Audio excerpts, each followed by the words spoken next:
Agora, no Revista Justiça, Ética e Justiça, com o Procurador de Justiça, Roberto Liviano. Procurador de Justiça no Estado de São Paulo, doutor em Direito Penal e presidente do Instituto Não Aceito Corrupção, doutor Roberto Liviano, seja bem-vindo, bom dia. Bom dia, Sérgio, bom dia aos ouvintes internautas que acompanham a Rádio Justiça. Vários temas de hoje para o senhor tratar agora com o nosso ouvinte. Vamos começar então, doutor Roberto Liviano, sobre o excesso de burocracia. Ela acaba favorecendo a corrupção e provoca o afastamento dos investidores, doutor Roberto? Bom, existe uma regra, existe uma ideia nuclear quando se trabalha o tema do combate à corrupção, que é a de que muitas vezes, aliás quase sempre, se cria a dificuldade para depois ser oferecida a facilidade, né? Aliás, é uma ideia que é ilustrada de uma maneira romantizada, artística, naquele filme O Garoto, de Charlie Chaplin, né? O garoto, ele se aproxima das casas, ele quebra as vidraças e Chaplin aparece em seguida como um vidraceiro que, como se por acaso estivesse passando por ali na hora que a pessoa precisa, né?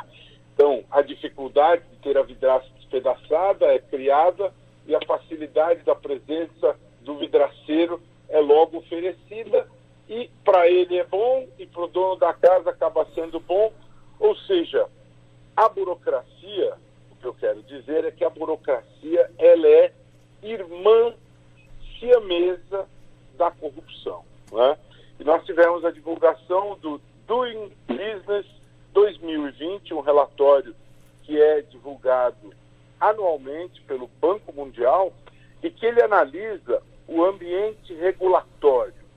Ele analisa a facilidade de fazer negócios no país como forma de observar como este país se comporta, como estão seus indicadores, e a partir disso é possível extrair algumas conclusões que nos permitem enxergar a temperatura do Brasil em relação à temática da corrupção, sendo que nós tivemos recentemente aí um importante relatório da Transparência Internacional, em que, infelizmente, o Brasil continua numa posição sofrível, com seus 38 pontos, abaixo dos 41 da América Latina, abaixo dos 43 da média mundial, ou seja, numa posição triste, na posição 94 dentre 180 países.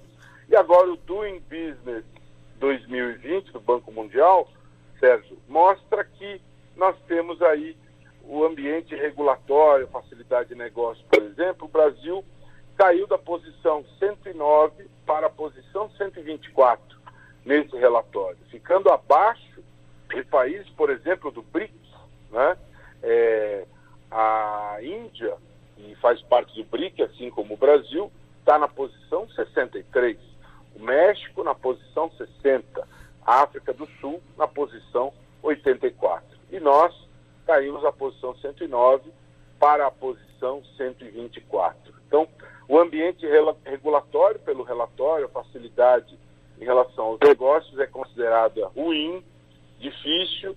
Por quê? Porque não existe previsibilidade, não existe uma competição absolutamente limpa, não existe essa facilidade nos negócios, que é considerada a ideal.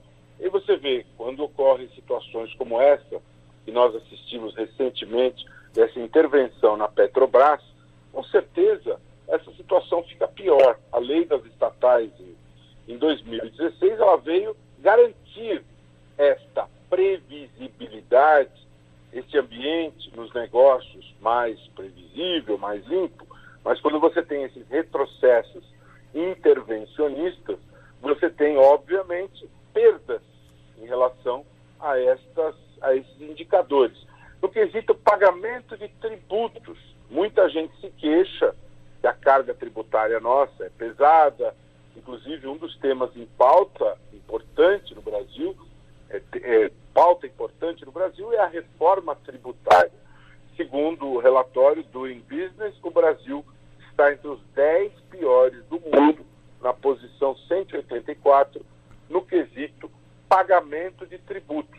Teve uma ligeira melhora na relação carga tributária-lucro, na relação horas gastas para o trabalho em relação ao pagamento de tributos. Neste quesito, tivemos uma ligeira melhora, temos uma posição ruim também na relação carga tributária em relação ao lucro das empresas, que é um outro quesito que é examinado por esse relatório do Doing Business 2020, repito, do Banco Mundial.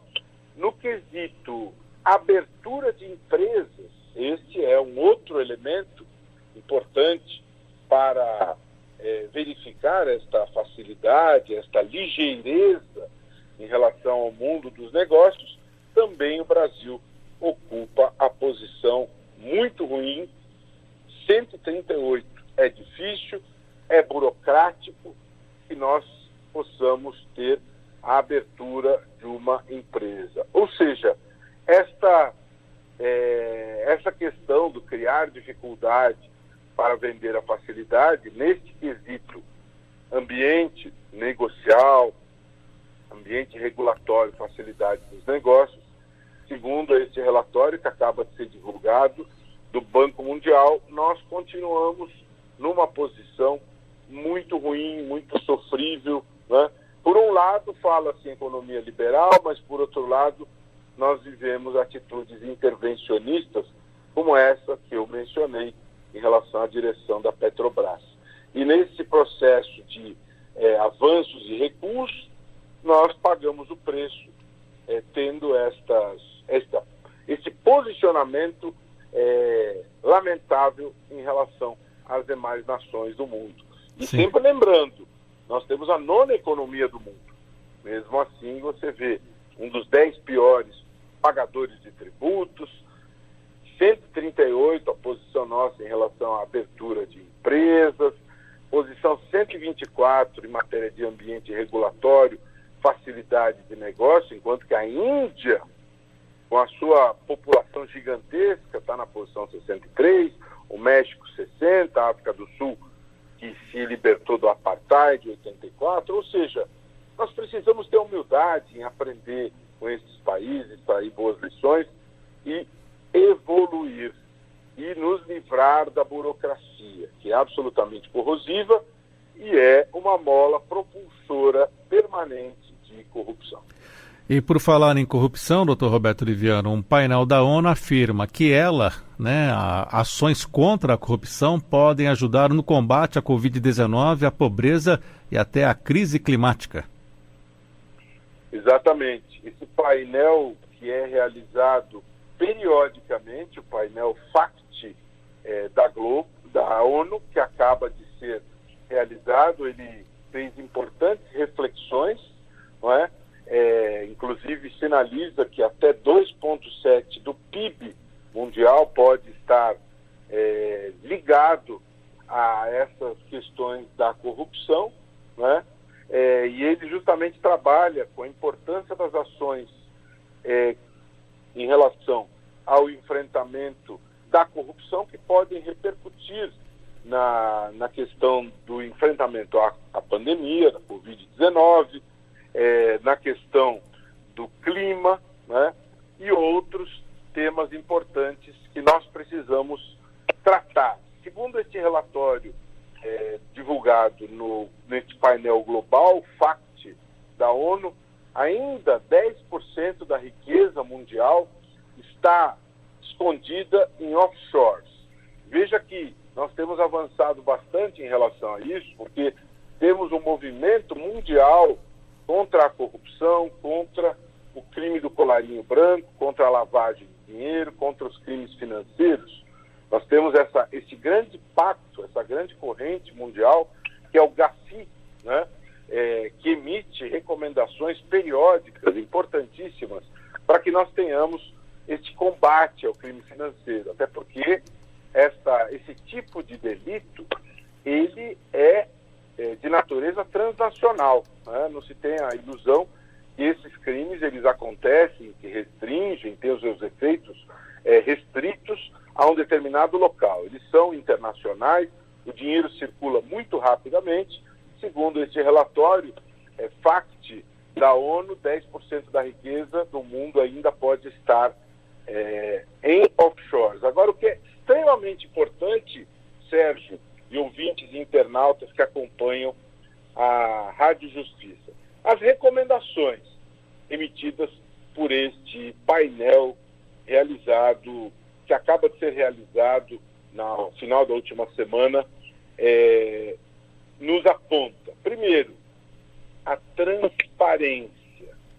transparência total e absoluta em relação a gastos públicos, em relação a medidas emergenciais tomadas, em relação aos tributos que são arrecadados, ou seja, a transparência como elemento fundamental de ação cotidiana dos estados. Lembrando que o Brasil é um dos fundadores do Pacto dos Governos Abertos, que vai completar 5 anos e precisa ser exemplo mundial em termos de transparência.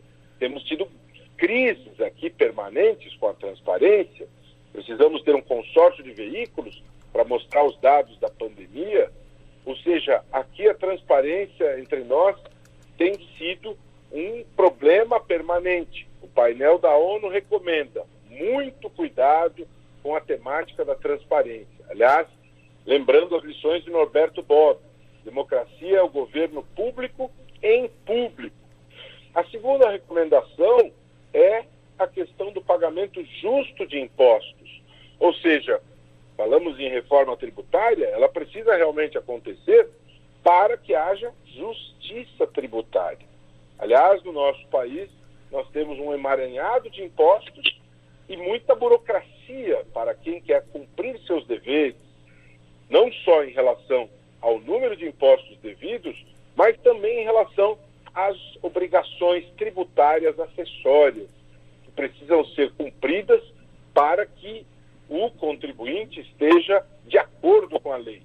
Então é necessário realmente rever, repensar. Muitos países fizeram reformas tributárias profundas e com isso conseguiram melhorar também o próprio combate à corrupção. Um reposicionamento do país, um conjunto de ações, conscientização, um pacto em relação a isso é extremamente importante. Portanto, essa questão tributária, da gestão tributária, pagamento justo de impostos, impostos não abusivos, às vezes até menos impostos, mas arrecadados de maneira eficiente.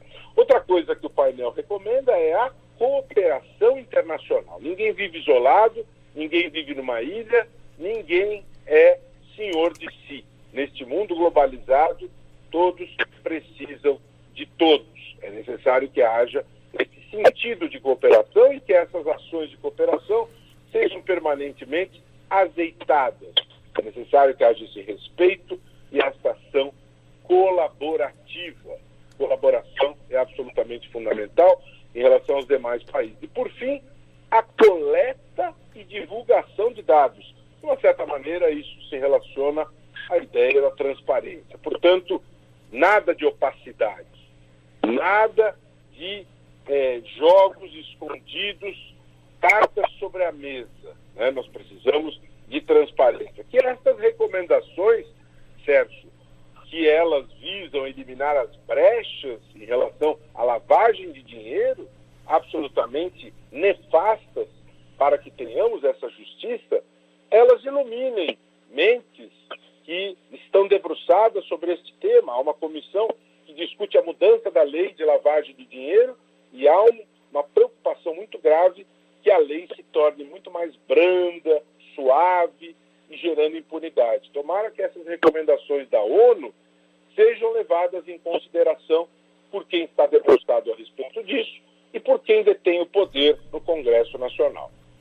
Muito bem, doutor Roberto Liviano. Vamos mudar um pouco o assunto, vamos falar sobre a educação no Brasil. O senhor traz para nós aqui um destaque da Folha.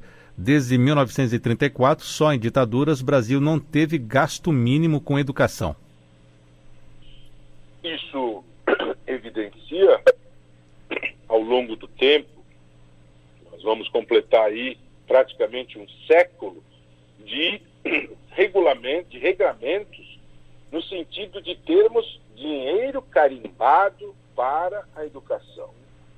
Como já disse Nelson Mandela, a educação emancipa o seu povo, e o povo emancipado pela educação pode ser um instrumento das transformações essenciais para a sociedade.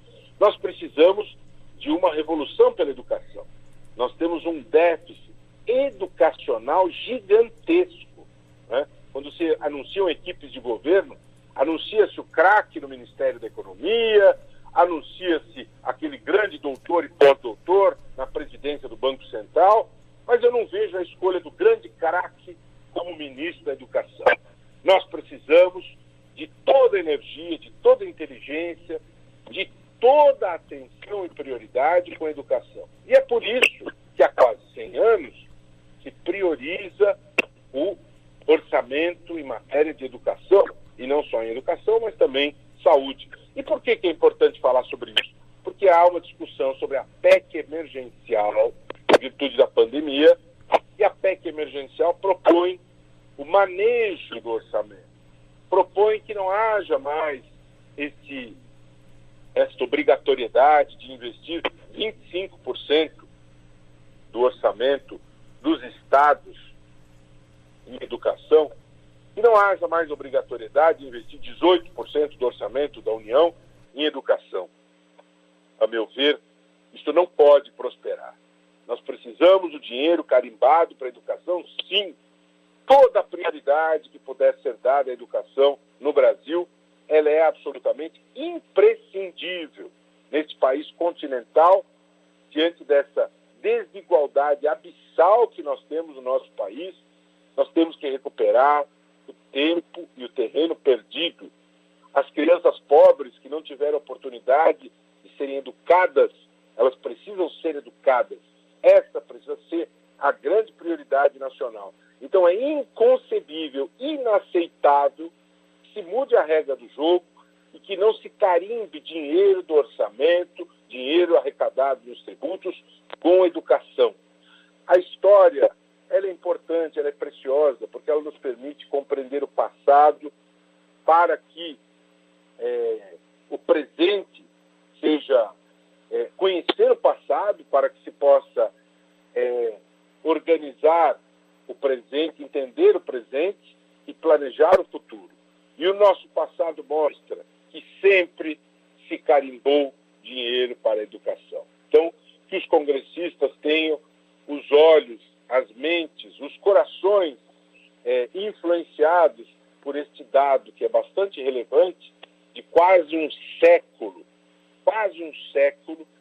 de vinculação orçamentária com a educação. Esta vinculação, a meu ver, ela é imprescindível e que se fiscalize que efetivamente estas verbas são investidas em educação.